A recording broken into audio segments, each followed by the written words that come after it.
Hello. I don't have like a pithy introductory phrase for this stream because it's not an event worthy of one, but good to see you. Let's do this. What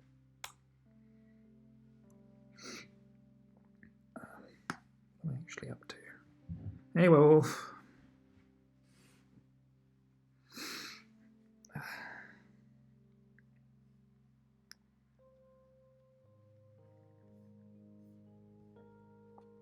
How's the background music? I didn't have anyone to bounce off of last time to know if it was too loud or too quiet. I suppose we'll find out. It's been a while since I last managed to get on stream, so a few things have changed, but not too much, because I ended up getting fairly busy over the last week. But oh, that's worrying.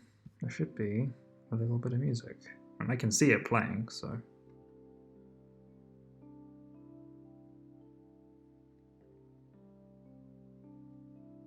maybe that will bring it up.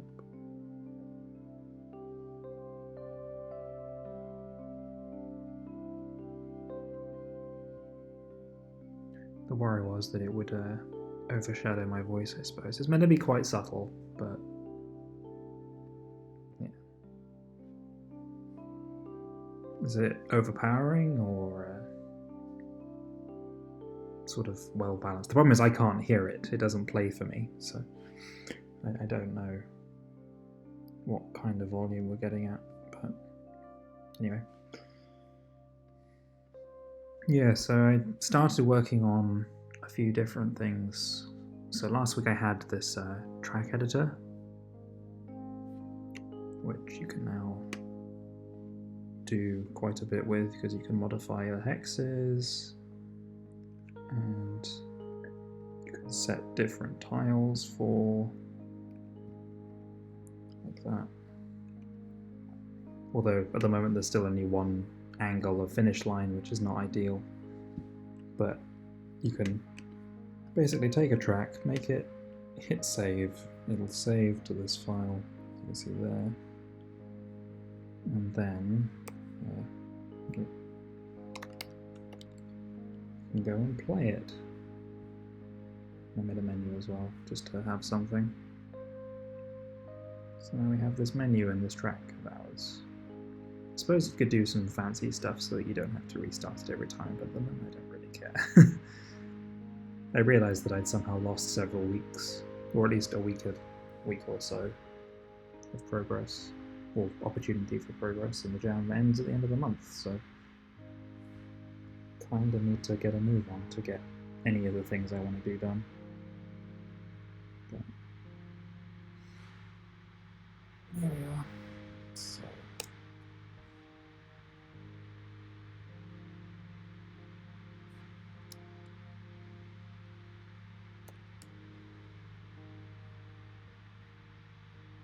I want to be able to support more than one track because that seems sensible.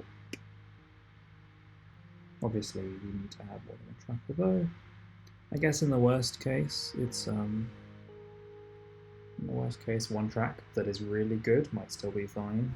So maybe I can do without it. At this point, I'm sort of in damage control mode. I know like the absolute bare minimum things that I can kind of get away with and still make it vaguely interesting to publish. I'm glad that you've enjoyed watching what I get up to, Werewolf. It's been good to have you watching as well. So that was an interesting thing that happened there. I'm not sure. Let's bring that back in. Probably should put like a reset type button in because that's never happened to me before. So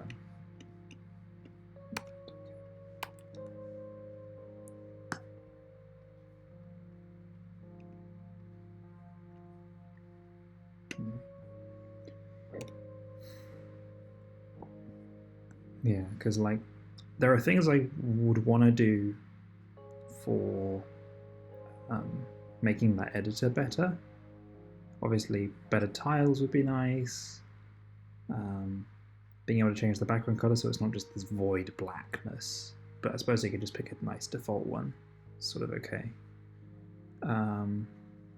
Picking where you start is probably helpful, because at least then you have a start.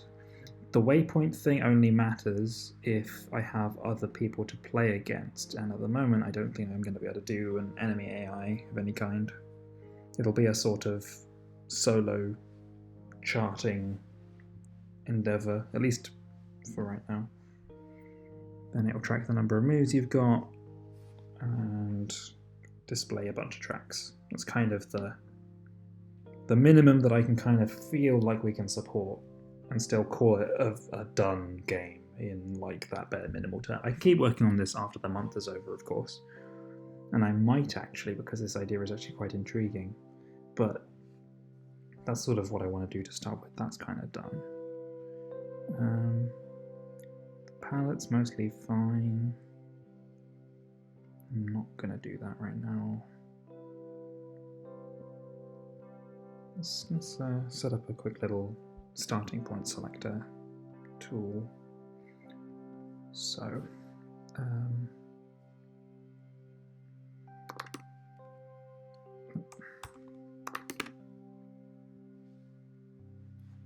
yeah, and that's often, you're right, when you start a game jam and you get your idea, you get all these great grand visions of what you could possibly make and how it could possibly look. And you have to come to terms with the fact that unless you are really good or really skilled, it will not match up to your imagination in the end. So I often have this point sort of halfway through where it's like, I've got the core tech down. I now need to sort of consider finishing this thing. How do I get there? What do I need? And sometimes you could do it quite well with a bit of polish. But the cost for doing that on your personal life might be quite excessive. I've been taking this quite casually. So, yeah. So in the editor, what I want to do is put in a button like this one.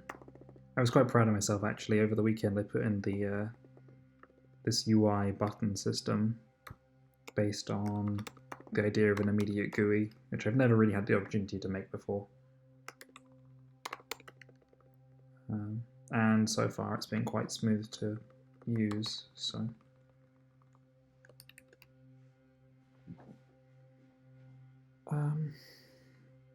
I want pick start like that.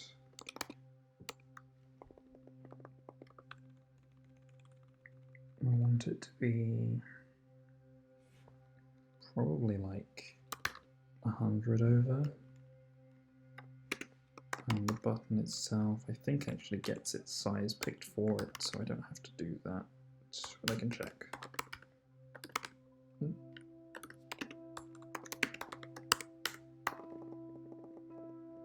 Oh no, I do have to pass the size in. Okay. Good thing I checked.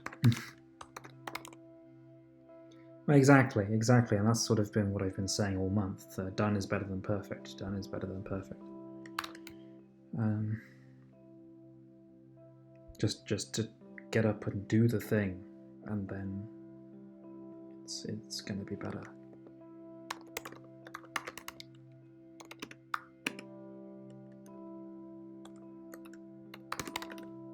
Whatever, I'll come back to that. So then I want it to be probably 12 high. No. It needs to be 16 high, and then we've got, I know that I'm using the default font, which I know is 8x8 pixels, so it's easy to figure out the sizes for text and stuff just because I'm being lazy. Dome comes with a built-in font, which is this blocky 8x8 font that I like, just so that you always have something you can print out with. You can use TrueType fonts if you want afterwards, but it takes a little bit of setup and calibration to get right. I'm proud of it because I had to put in the stuff to deal with TrueType, but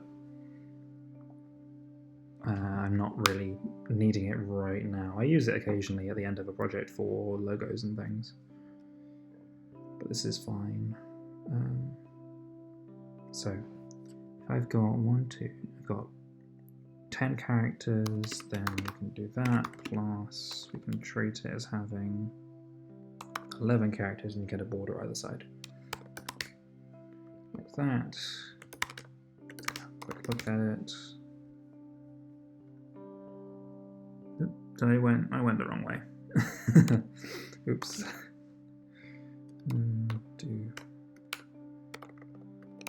That happens.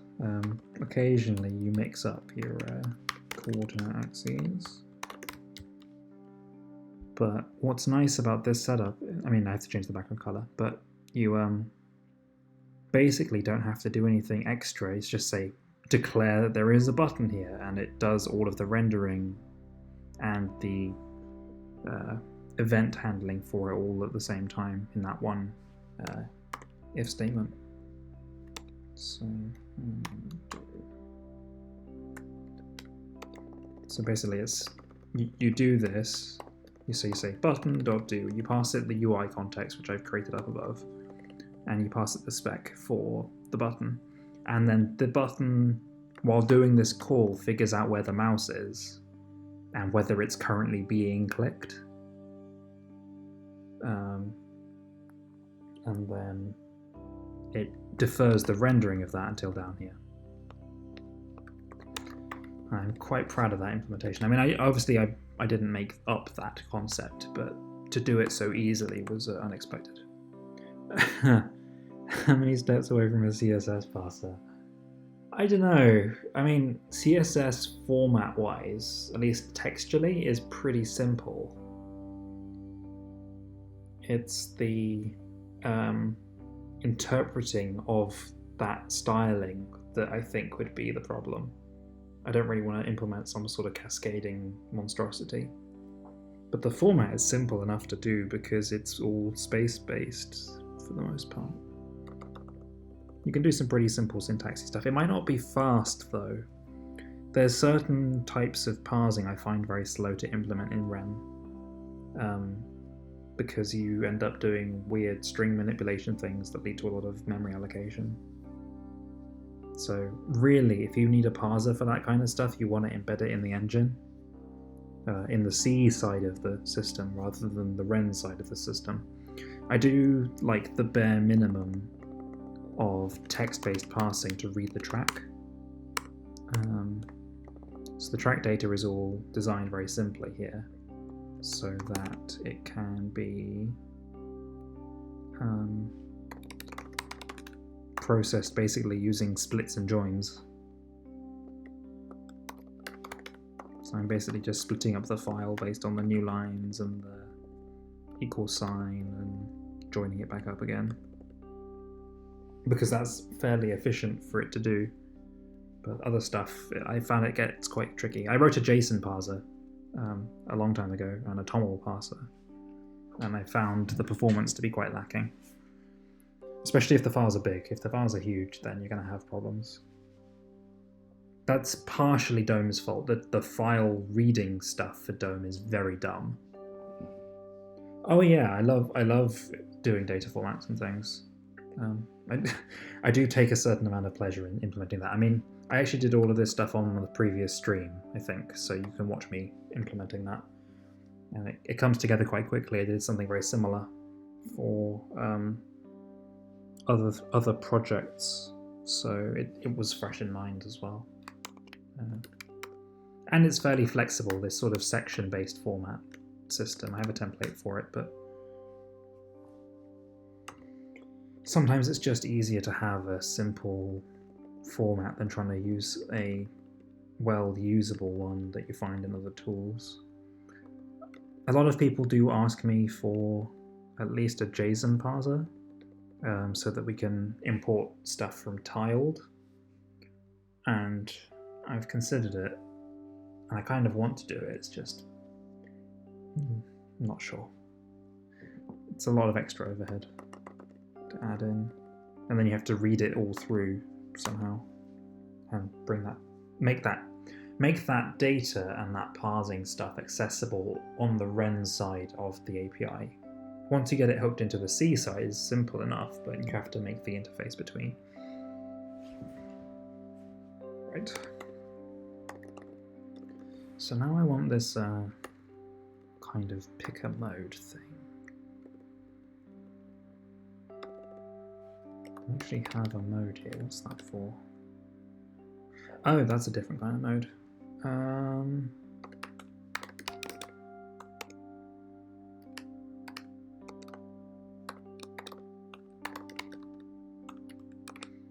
Let's go break things by renaming them.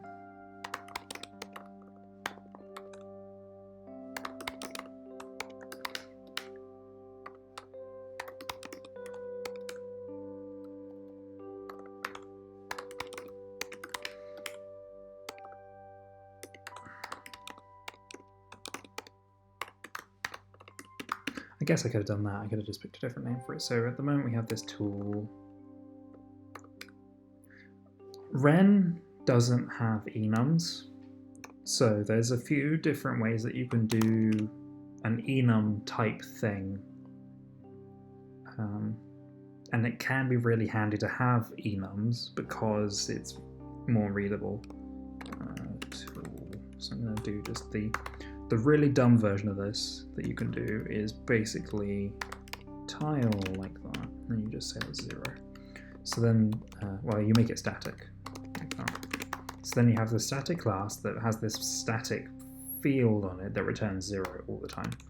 Because then you can do tool.tile, and I have an enum.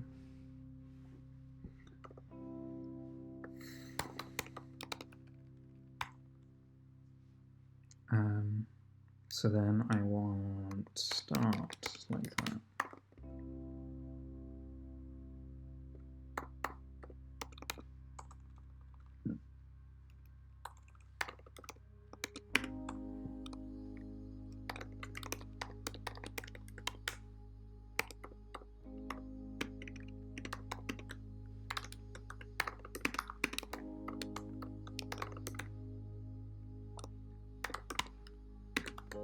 So what we need to deal with is that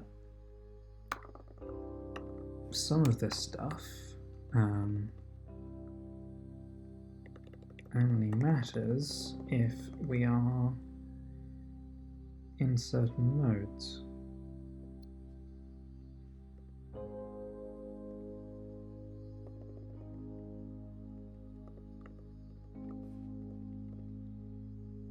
Like this bit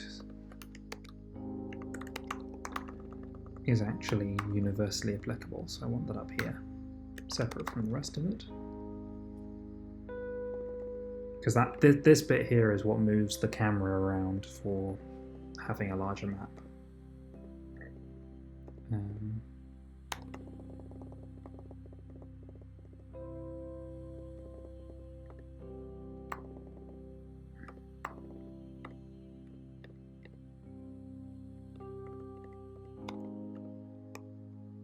So then we can go and grab this stuff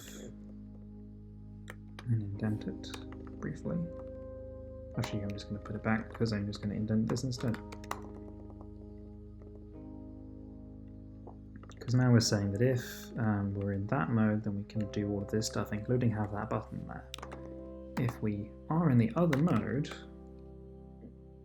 like this,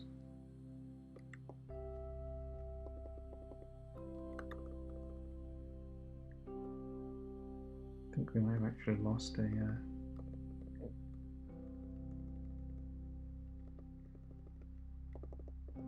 bracket somewhere along the way.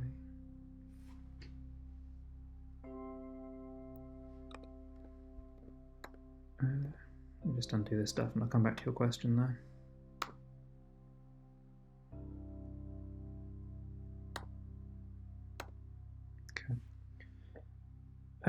Yeah, so the other way that I tend to do an enum is actually something I've already done up here, which is to have this thing. You basically have an array of your text values and you just reference that. This is nice if you need to cycle through stuff. So what I'm doing further down, where it basically does a modulo operation as it increments the index. And that's the kind of other way that I end up doing this sort of thing. This is more error prone because you might mess up the string and then comparisons will fail. What else could you do? You can do tricky things where you have like a whole class just for one type as well, because you can do a lot of interesting stuff with the way that classes are made.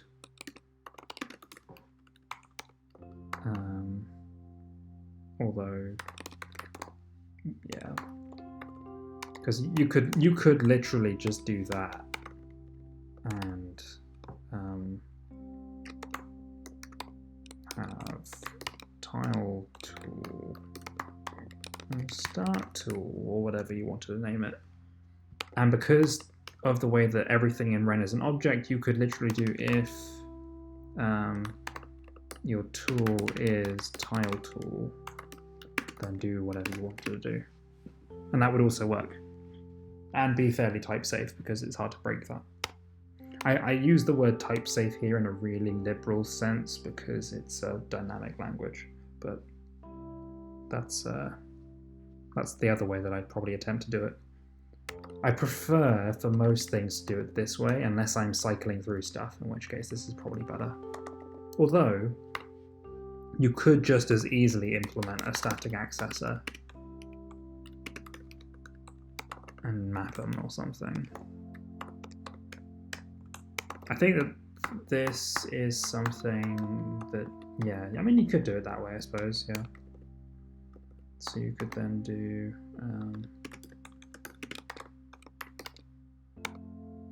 tile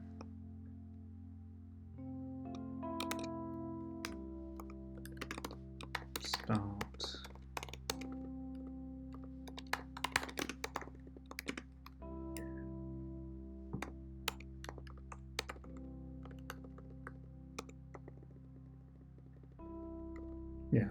the syntax highlighting is broken here, but that's the gist of what you could end up doing if you really wanted to cycle through something but still use this approach. So lots of different ways to achieve the same thing without really worrying too much about it.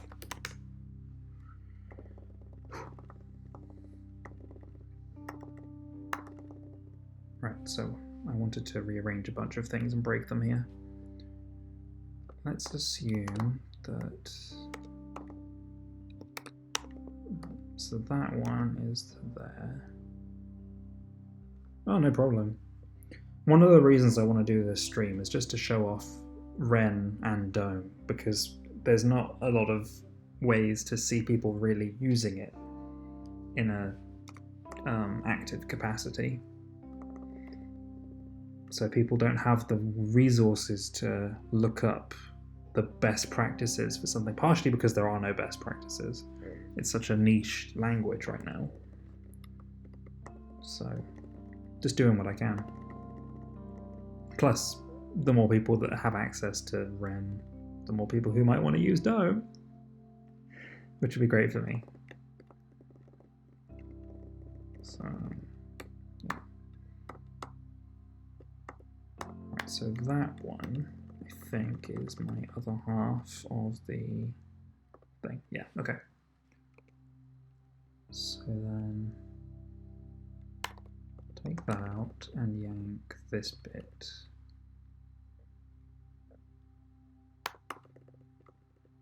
Here. And that stuff can go there. That shouldn't have broken anything. But it did anyway, so that's fun.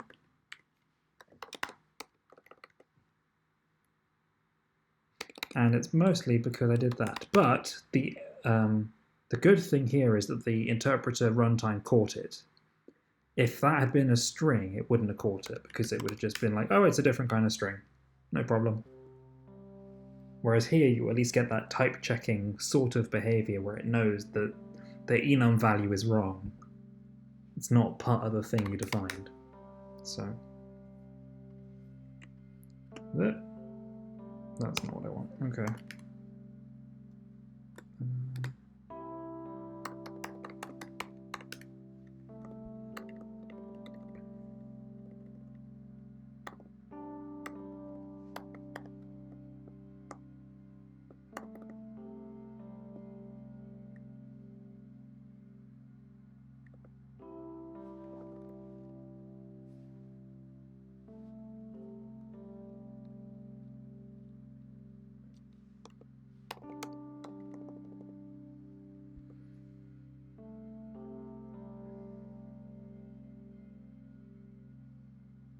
Oh, for sure. I'm much happier with TypeScript for that sort of thing as well. Being able to have the compiler sort of verify that I didn't just make a dumb naming mistake is very helpful. I wholeheartedly agree.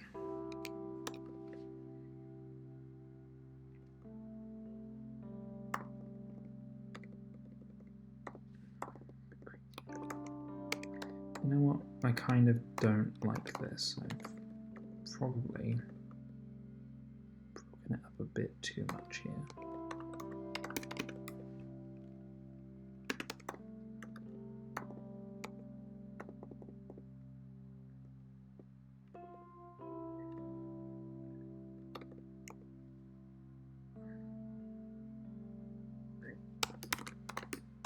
Look at something real quick.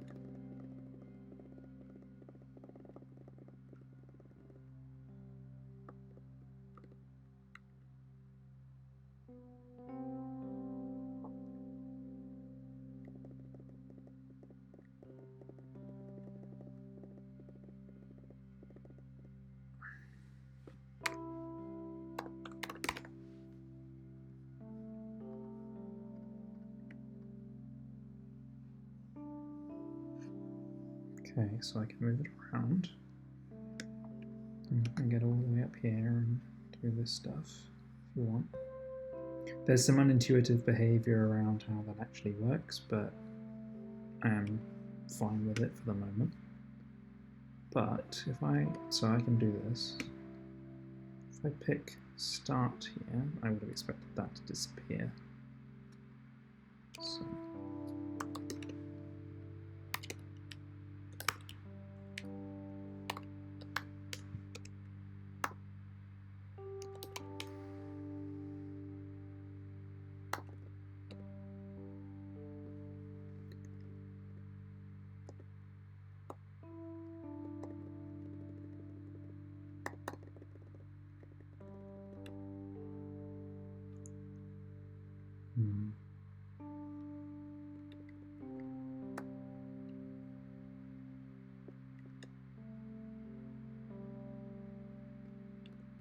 Oh, you know what happened, right?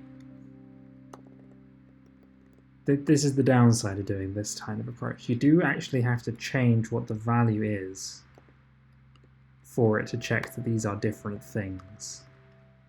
If you leave that as 0, these are equivalent and it doesn't work.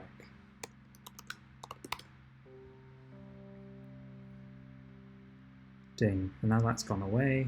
You can't change things, but you can still move the camera. Very important.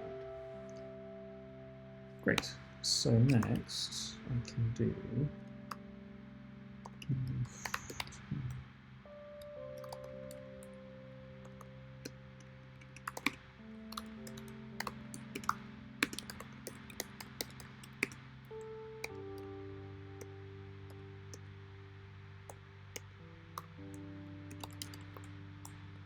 Yeah, every language does have its quirks, and in the end you have to decide which ones you're willing to put up with and which are a deal breaker. And that's why I stopped using Lua. One indexed arrays became a deal breaker for me at some point, and the lack of a native object model broke it too.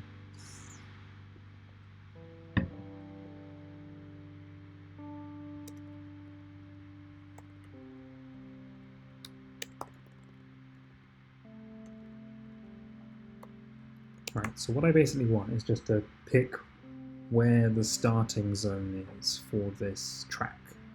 for the player. I don't care about anything else. I guess at some point you could basically have multiple and randomly assort them, but I actually don't know if the track data type has a starting position that it can do, but tough. This should just be up here. It gets used too often.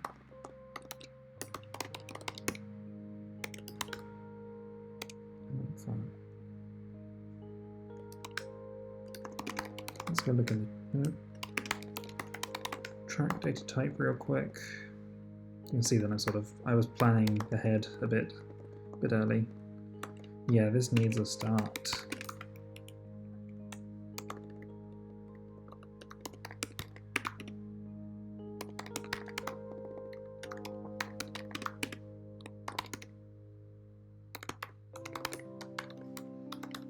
I assume you start in the middle if you're not given one.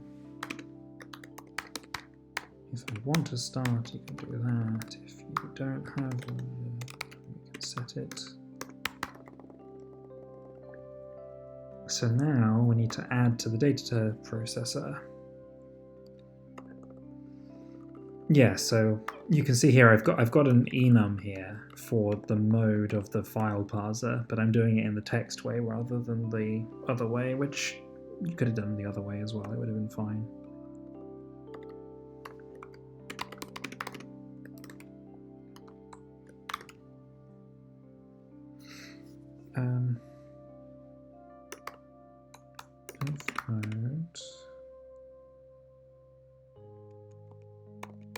Well, actually, if the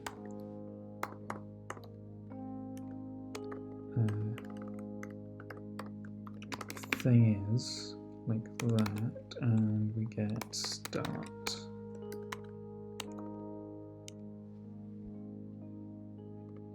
then I'm sorry, I'm jumping ahead a little bit. What I want to do is go and look at my template. I didn't really plan. So this document here is sort of what I expected the structure of the save file to be like. As you can see, I did not actually plan for a starting section. So one option would be to do that and say you can put in all your hexes in there for all the potential starting points. I don't really have much time for that, but no, let's stick with it because there's always the chance that we'll do something. So if we get start, then we'll assume that the node is start. That.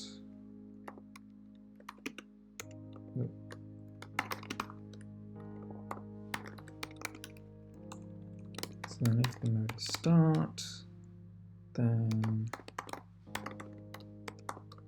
put that in, otherwise do the things you actually need to do.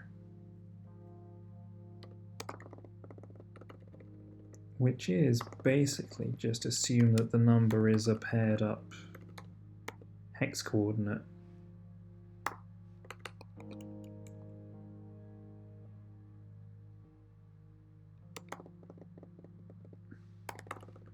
I don't need to do anything fancy about what the structure of the thing is because it's just a position.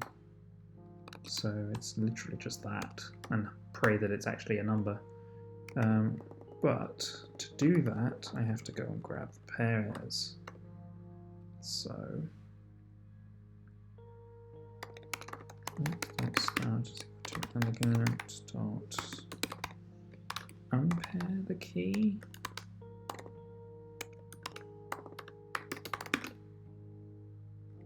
Now I have to remember how pairs works. Oh, it's in the elegant, isn't it? Yeah. So elegant is a very, very handy hash function for pairing two integers together into a single value, which I found and implemented for all of my projects because it's really helpful for stuff.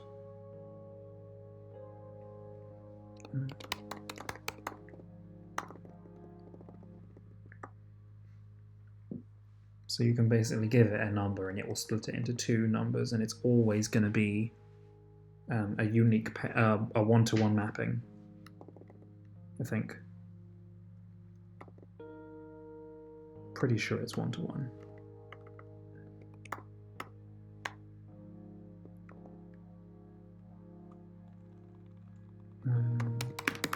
Like that. Track.start, I need to convert into a hex.mcl. Pair.x, pair.y. Like that.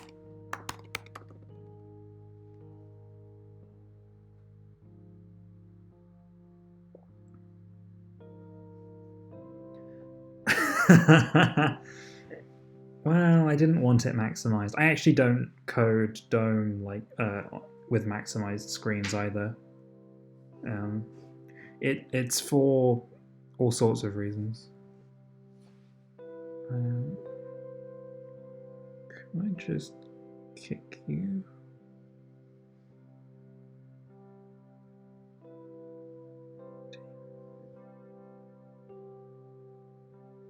Poof. Moderation.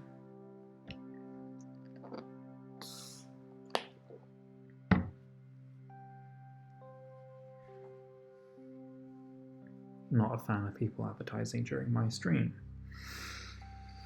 Anyway, so yeah, for personal projects I don't keep it all maximized. Yeah, no, right? How indeed. Who wants to be famous though? I've got 4 viewers. I'm good. Right, I mean that's good enough for now. I can put it to do in.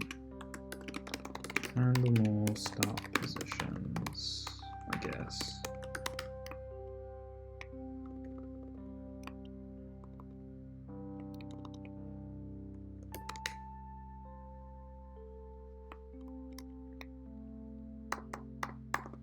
I suppose that's a sign of popularity, right? You're at least popular enough for the bots or whoever to come in and start advertising on your stream. Success right there.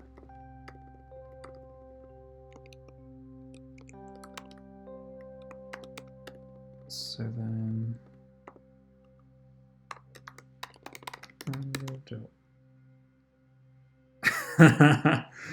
yep.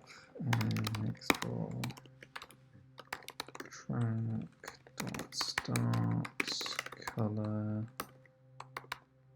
dot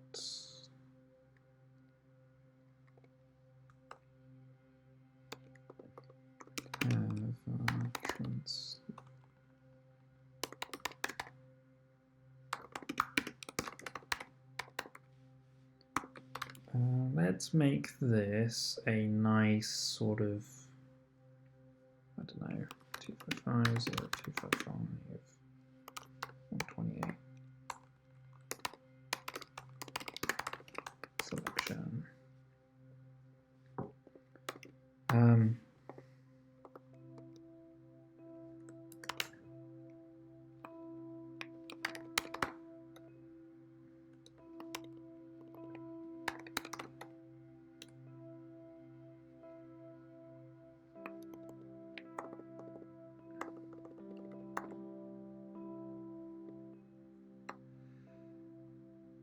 Of course, there's no point actually adding any of that stuff if you don't also save it after. Although we can kind of get away without it just for testing that it kind of worked. No, yeah, it would help if I actually checked what that was. That's random. Sort of making up the API from memory. Good job, me.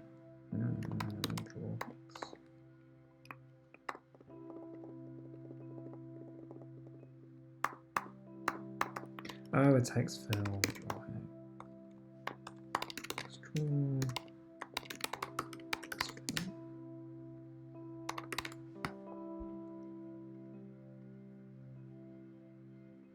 I mean, that's definitely not where you actually end up starting right now, so on the other side of that, we need to do something else, which is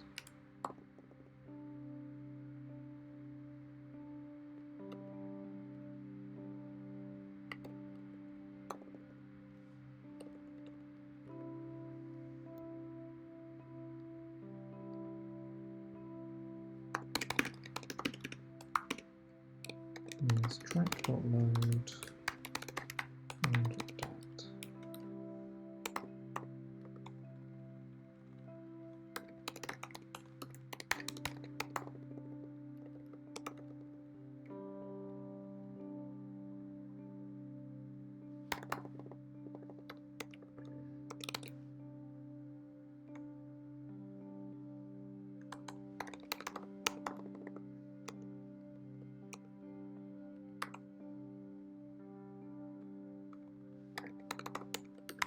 I would normally put this up here, but I don't want to load the file repeatedly. That would be excessive, and it's only temporary, so the plan is to have a thing to detect which files are available and list the tracks like that. But at the very least, you have that.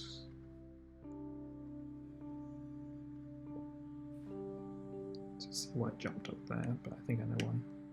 Oh, I know why. Okay. Oh, I'm about the same competency with Vim that I've been for the last year and a half. It's just how I am.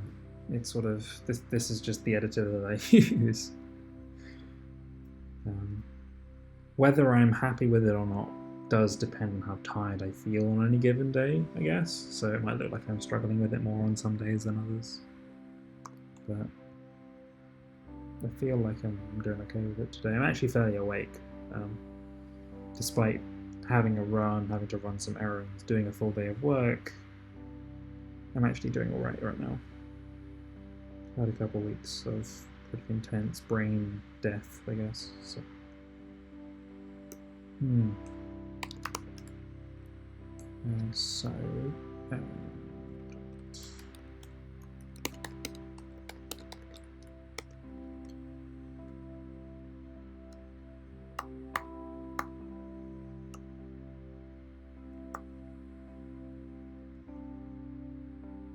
So what was interesting is that I clicked the button and it immediately triggered this. So that's obviously not what you want to do. So we need to do left, repeats, 0. I want to put a bit of syntactic sugar in for this check because I've done this too many times, this project.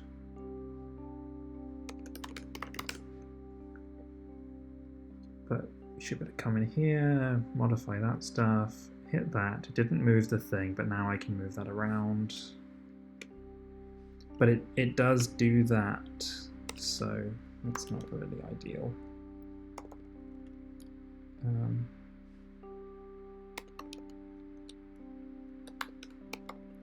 What I need to do is be like, if I've got the thing held down, maybe don't do any more than that.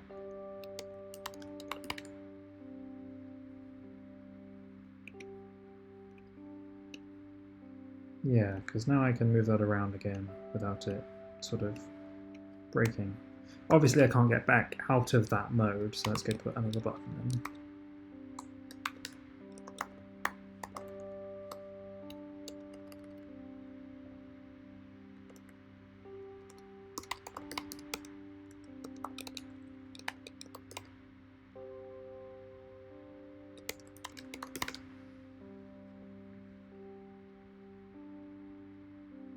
But now you can do that. Look at this magic.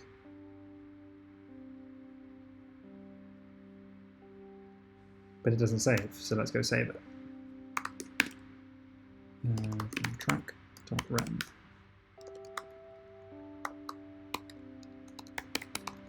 Add start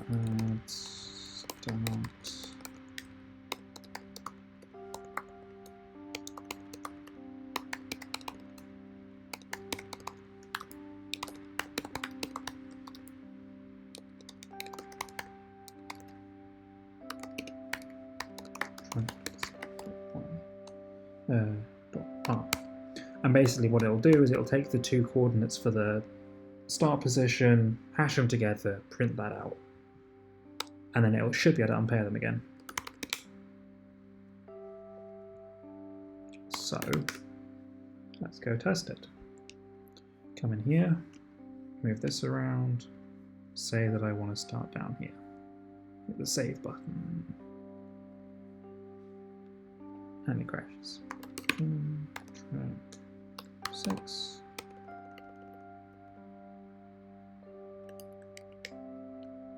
Track does not implement track. That's probably true.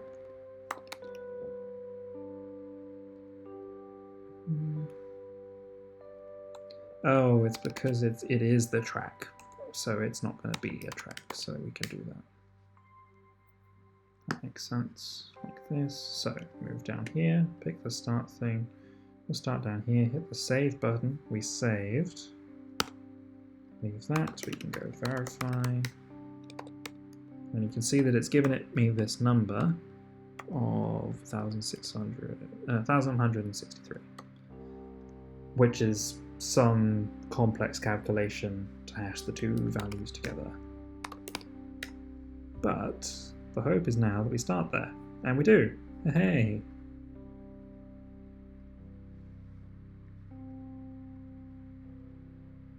Let's slow down.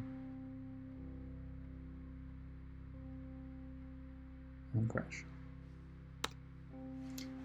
Yeah, that I am very fond of that elegant pairing function, although whether it's really elegant is a whole other thing, but it gives some nice properties once it's implemented.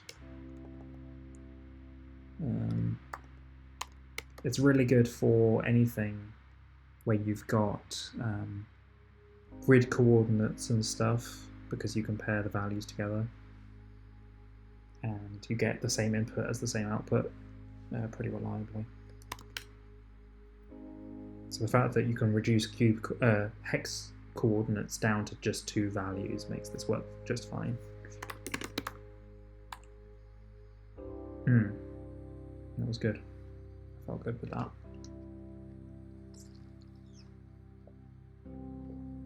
So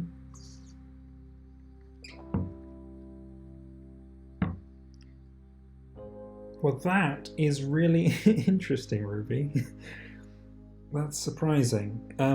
The thing that I do need to point out with that is that it does only work for integers, this one. So you need integer values. I don't think it works for decimals or floats.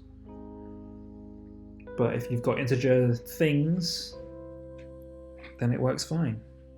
No, this version, the original version is positive only. This version works negative, and I needed it to work negative because the hex map space allows for negative values.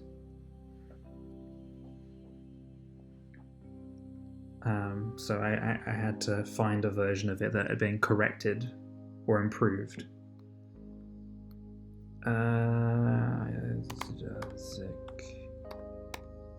That's the one. I can totally spell it. Let me just go drop this in the chat for you all, because this is where I got it from.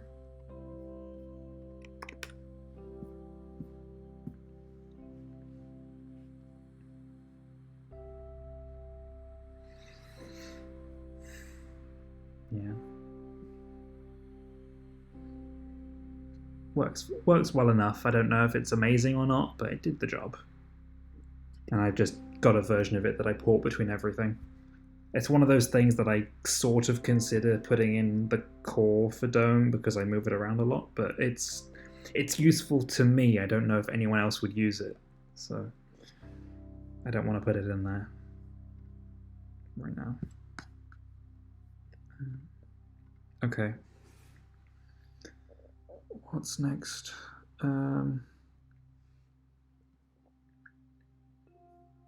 Probably.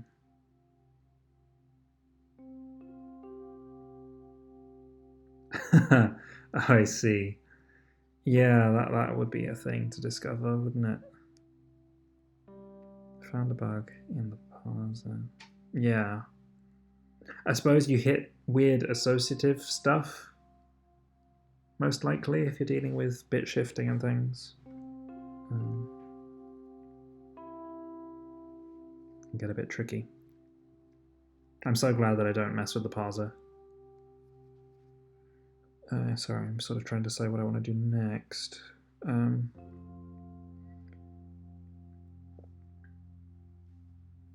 So, I want to count, I think.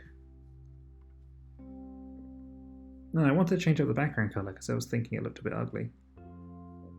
Although, changing the background color is only so much of a improvement in the end. Look at this lurid thing that's about to happen. Bam! Oh, my eyes. Maybe not. I need a color picker. I was trying to capture like the sort of cyberpunk gritty street vibe. I guess that kind of hits it. Get kind of greyish.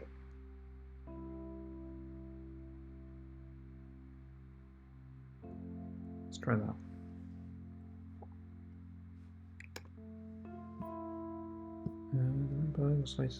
Ah, okay.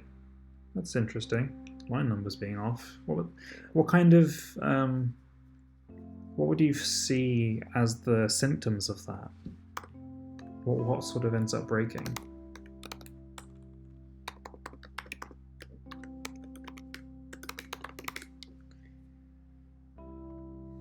Oh yeah, that looks a lot better. Don't you think that looks better? Now it's not got this horrible black background.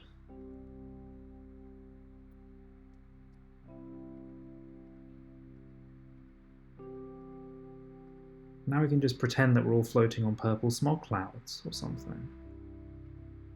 Genius. I should probably put that over in the editor as well, just so that we have it.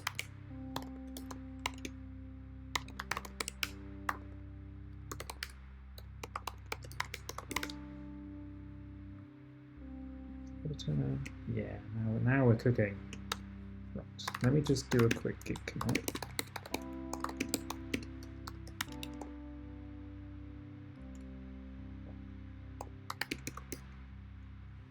Wait a minute. What did I do to my elegant function? Oh, I just tied it up. Okay, that's fine. Git commit. Start position, setting, editor.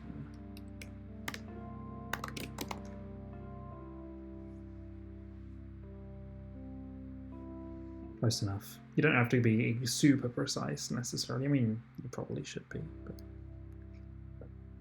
yeah, I like starting this project off in my head. It looks amazing. The art is amazing. It looks like a real race in a city and whatever.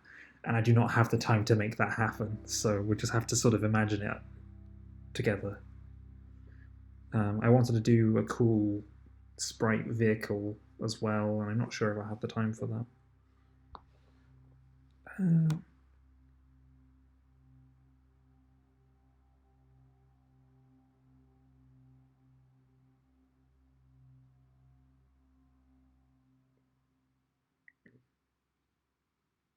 Oh, well, that's weird and scary.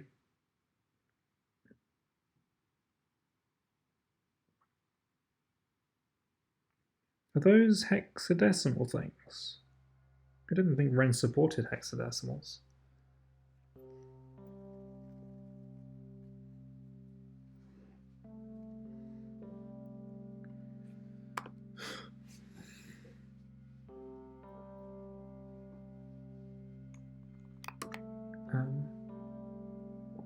Okay.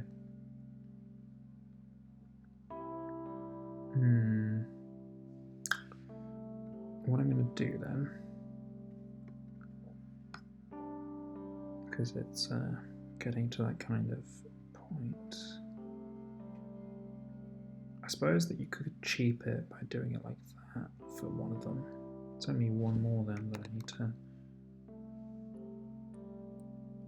Yeah, I didn't think that we could do hex stuff at all. That might be a... I don't know, is that a recent thing? Or has it just always been there and hiding? There's strange bit manipulation stuff that I do for colours and things that don't work otherwise. I don't know, why did I think that? No, I'll have to come back to it when I'm not quite so tired. Right, so I'm just going to redesign this thing so that I can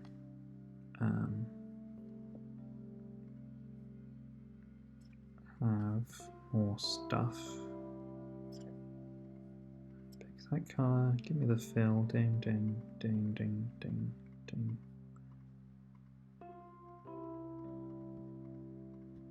Basically, I just want to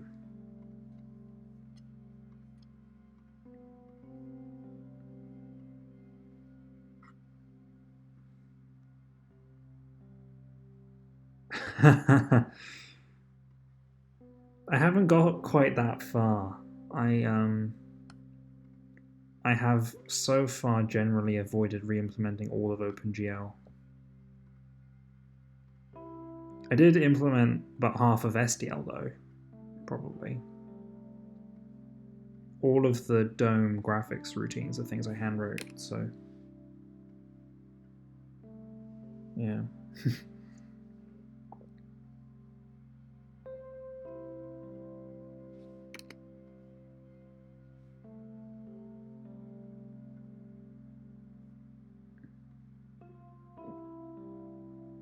Yeah, not sure about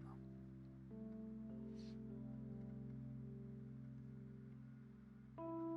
I suppose some of it will be blacked out, so it is.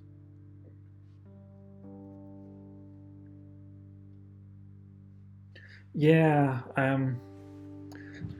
it's a point of pride and misery to me that I did that. When I first started writing DOM, I wasn't planning to rely on SDL2 as heavily as I now do. I was like, oh, I just need something to get off the ground and start running, but I'm not going to use it forever. I want to write my own, it's going to be great. And then a year and a half later, it is great, but slow as well. And there are things that it doesn't do that I would kind of wish I didn't have to worry about. But shh, it's fine. Don't worry about it.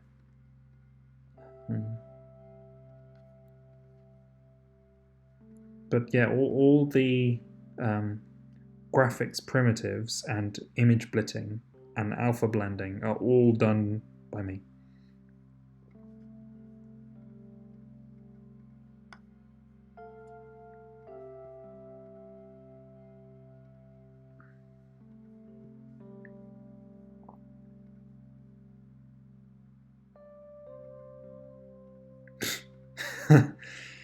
Well, yeah.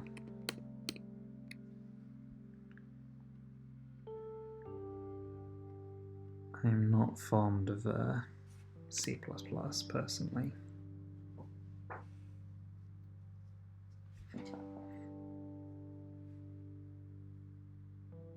That looks alright, doesn't it? I mean, does it look like the rotated version of that? It kinda does. It's a bit sharp though. Ding, ding, ding, ding, ding, ding, ding, ding.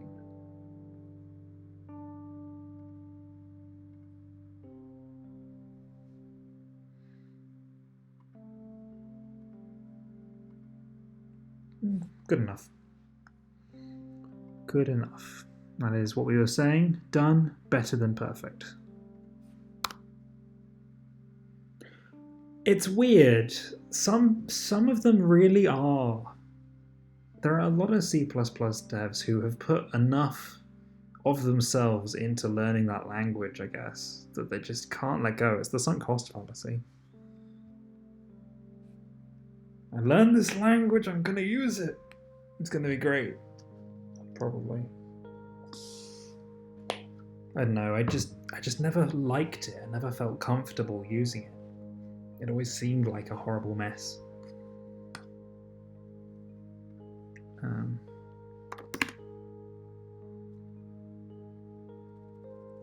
So, what I want to do here is go to my editor and add 2 extra finishes.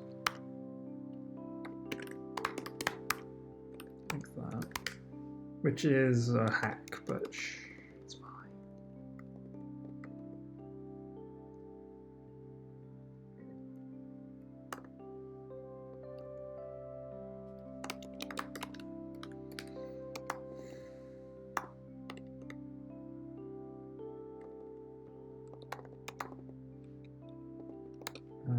Well, actually, it doesn't work that way. What I need to do really is something different. So the way that this has been designed is that these get inserted as tags to the file to say what properties does that tile have. So it says this is a finished tile, this is a solid tile, this is a road tile. But it doesn't do anything graphically. I remember making that choice now. But it means that to pick the right image to display for that tile, I need to do something smart, I guess. So, next render format. Because it's basically finish one.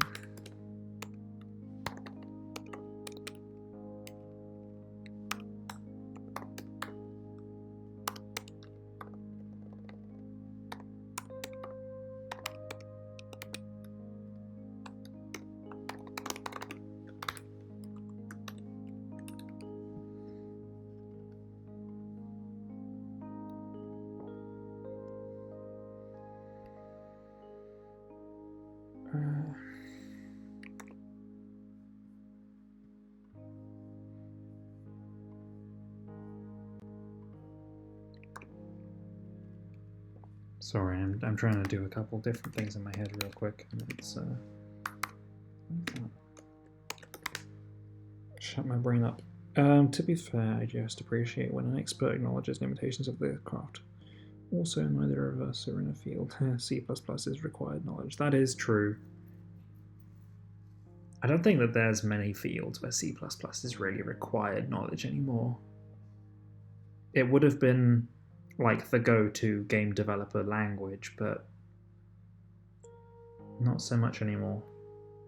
And there are other more efficient things for making big desktop applications as well, so like most operating system stuff is probably C, C++, but you could use Rust and it would be fine, I think. So, or you could just use C, like me. I'm so much happier in C than I am in C++, even though they're related in gigantic air quotes. So, what I have to do here is something kind of scary, which is auto-tiling. Because basically, what we care about is if... Oh, that's a weird indenting. What's that about? Because we have to start looking at the neighbors of this tile, so...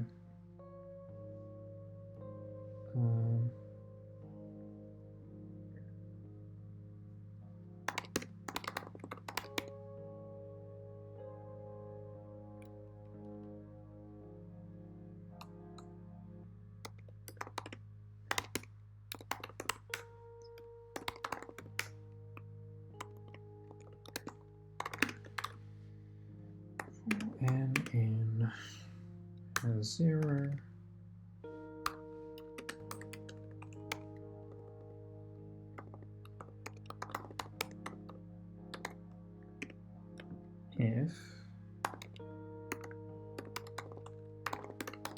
x.neighbor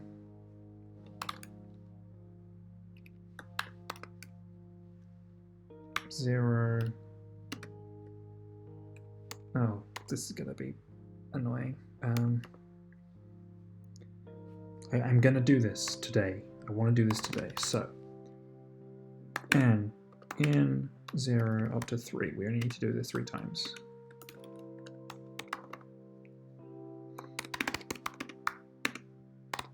X.neighbors 0 n and n plus 1. No, n times 2. Because you want to be opposite sides, I think. So then you basically have to do that.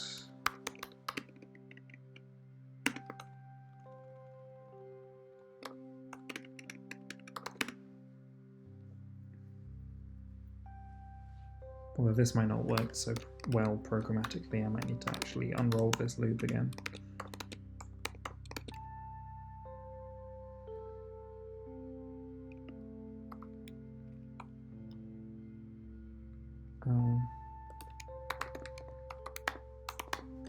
Finish or map.get x2 finish.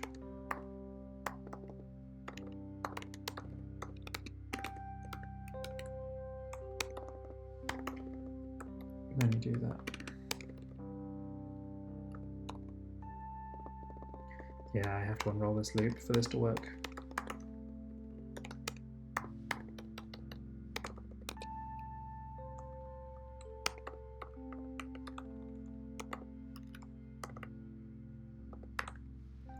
Zero, 1, 2, 3, 4, and 5.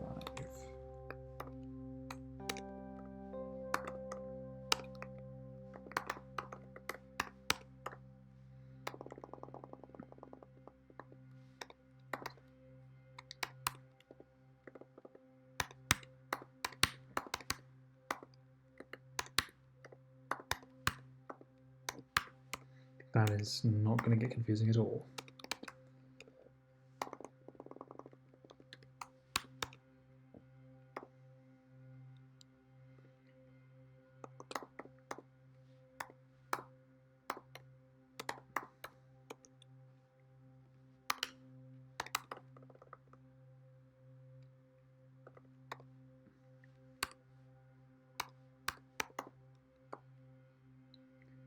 Chances are that this breaks, I think.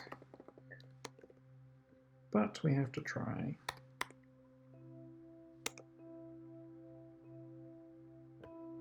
Six.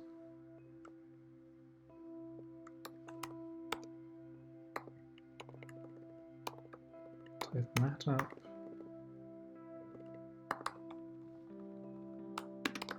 That should be an else.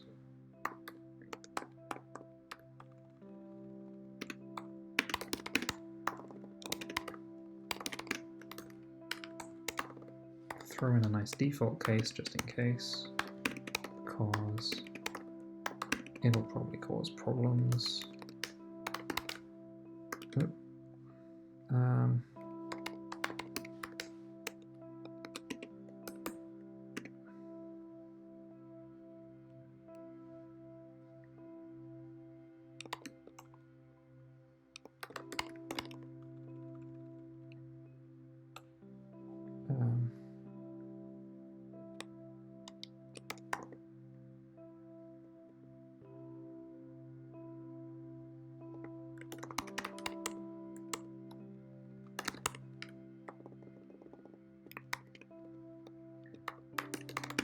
I need an empty tile just to compare to.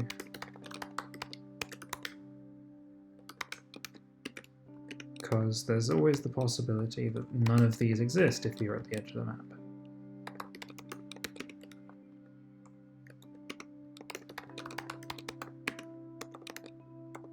Actually,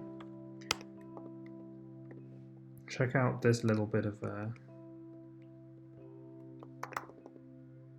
Vim trickery, hopefully.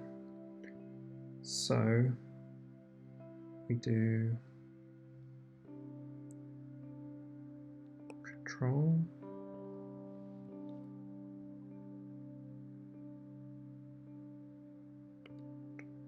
I.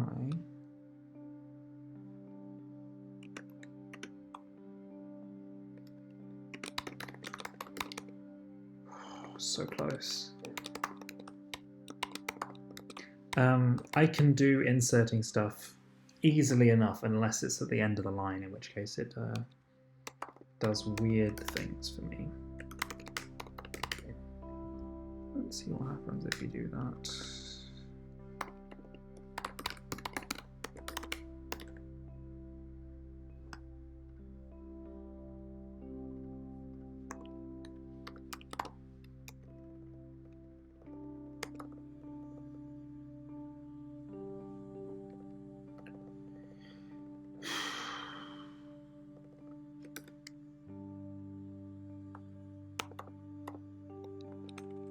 Oh, it's because it's not actually an empty tile, it's an empty hex. I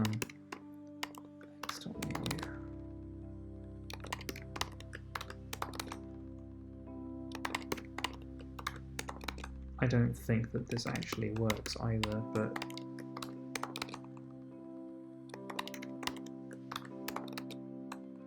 and for memory efficiency's sake, this is the worst way of doing it, but I don't care.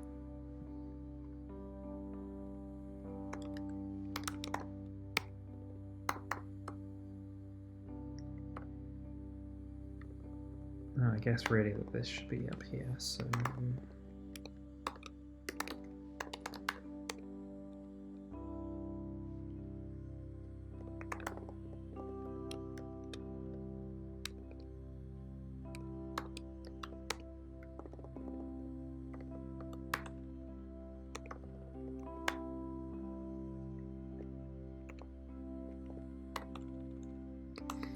do that. Yeah, I basically needed to do that so that we check if the hex in question actually exists.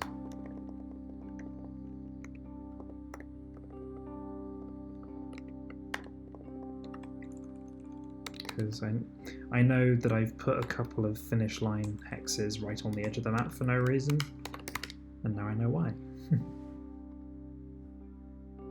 Yeah, I didn't think that was going to work.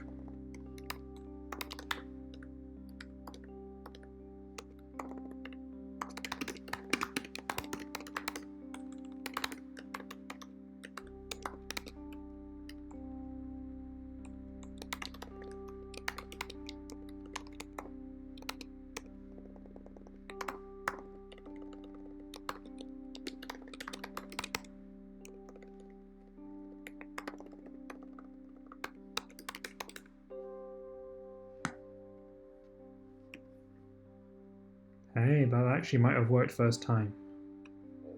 Oh. Okay, so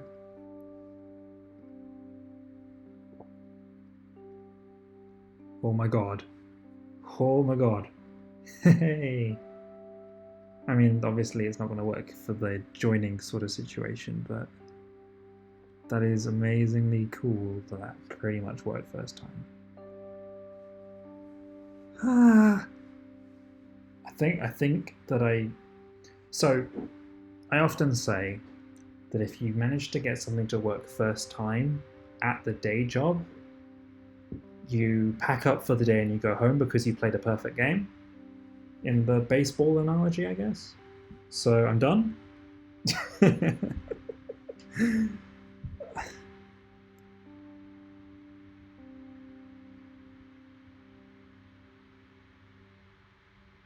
Yeah, I mean, basically I wasn't planning to have anything more. I appreciate it. Yeah, I wasn't expecting to have anything more than a straight line from the finish line, so this kind of just all works for me without having to add extra types of tiles to the system.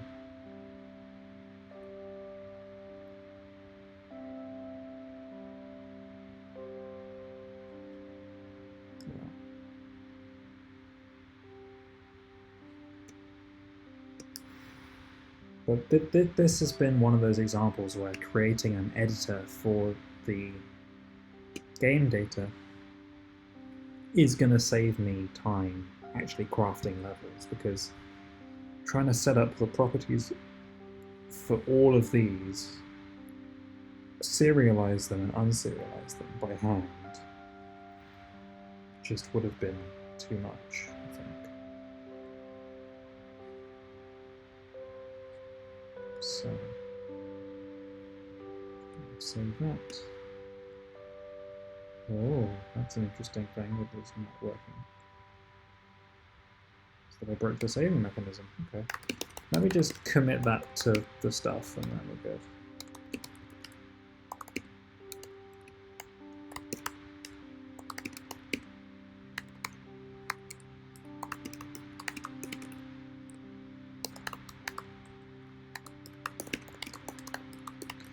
I wasn't expecting that to work properly the first time because I couldn't remember the orientation of the different neighbors, but we lucked out, so.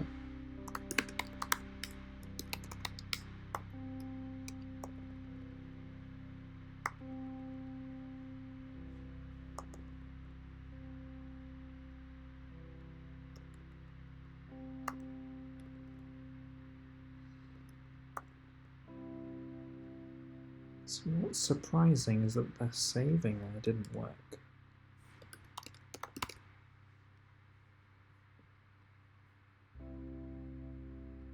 But it worked there.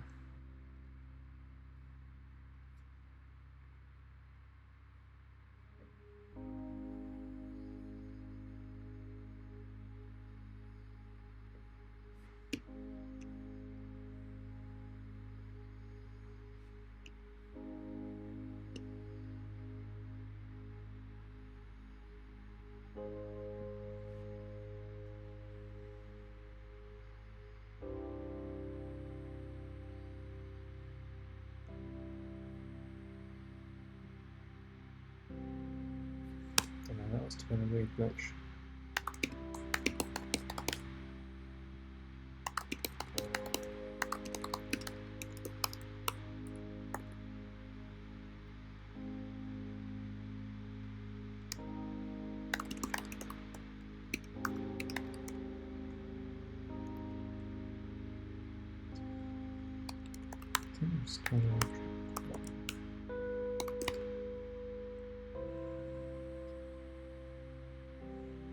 Let's have a quick evaluation of what we have so far.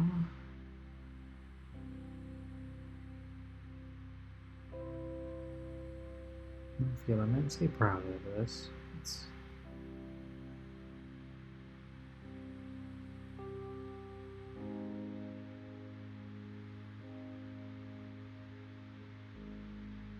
Oh, it still crashed.